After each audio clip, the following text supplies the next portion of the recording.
Hello, let's talk about how to use Google Drive within Seesaw. It's fairly easy to get going using Google Drive in Seesaw, but it's not the same as if you've used Google Classroom before. Obviously, Google Classroom and Google Drive integration is really fine and it works really well making copies for all of our students. We can still do the integration, it just requires a little bit of setup for us. So I have my assignment ready here. I have a 5-paragraph essay. I have the prompt already built in. I have a number of options right away. If you used Google Classroom in the past, you probably just did a Google Doc for everything, and then your students ended up with 900 Google Docs at the end of the year. We don't necessarily need to do a Google Doc for everything because I can give my students this prompt and I can give it as a note.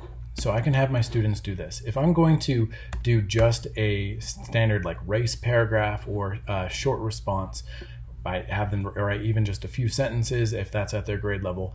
I can just give it to them right here on this lovely piece of paper. It allows me to do all the editing, revision, and stuff right in here. So I can do this for the majority of my assignments, but if I have a longer activity that I need them to do, like a 5-paragraph essay where it's very iterative and that I want them to do reflection, revision, to do peer feedback, to get feedback from me, then I really need to do it as a Google Doc. So I'm going to need to set up my class at the beginning of the year. I've made a folder in my Google Drive because I want my students and I to have one place to share and to help keep my students organized. So I've made just my Mr. Munn's class for this school year, and I've added in all of my students, and I've also invited all of my students. So they are the co-owners of each one of their folders. This is very standard for us in education to have different folders that are shared with us because then they don't need to share every single thing back to you. They don't need to send you invites. It's just right here in their folder always. So I have my essay here and I want my students to be able to get this prompt in Google Doc. So right here at the end of my link, I can actually take out the edit and change that to copy. And what that's going to do is it's going to force all of my students to make a copy and then put it into their Google Drive folder. So I'm going to go back to my Seesaw here. And instead of adding a template down here, I'm going to just straight put in the link. Perfect. Now I'm going to switch over to a student view and you can see what that looks like. As a student, when I log in at my activities, I can see right here at the top, I have my 5-paragraph essay.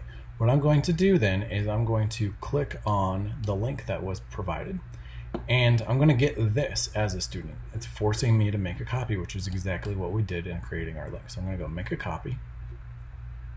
Boom. And your students need to go through a step here. It just takes 2 steps. One, they put their name on it. So I'm going to pretend to be Amena in my class here. And then the next thing is that your students need to organize this. This is a really great skill to teach our students, and this is something you don't get in Google Classroom because Google Classroom organizes everything for you, and it doesn't teach our students how to keep their drive organized, which is a really important skill when they get to high school, to college, and to the real world, to the professional world out there. So I'm going to go ahead and drop this into my class then as a student. So I'm going to go to my class. And as a student, I'm pretending to be Jimena, so I'm going to move my assignment here. And boom, now that's automatically shared with me, Mr. Munn, as a teacher and the student already, and now I can keep working on it.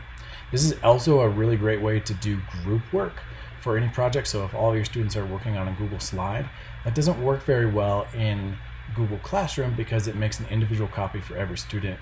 It doesn't lend itself to collaboration or group work like we can do here in Seesaw. So then I would write the most amazing essay ever, right?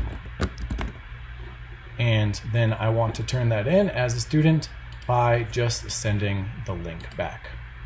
So I'm going to add my response as a student and I'm just going to send in the link. As the teacher then, you'll be able to click on the link and grade all of these very easy. So instead of doing attachments like we see in Google Classroom, it's just sending the links back and forth and making sure that the students stay organized by managing their drive instead of Google Classroom managing it for you. Thank you very much.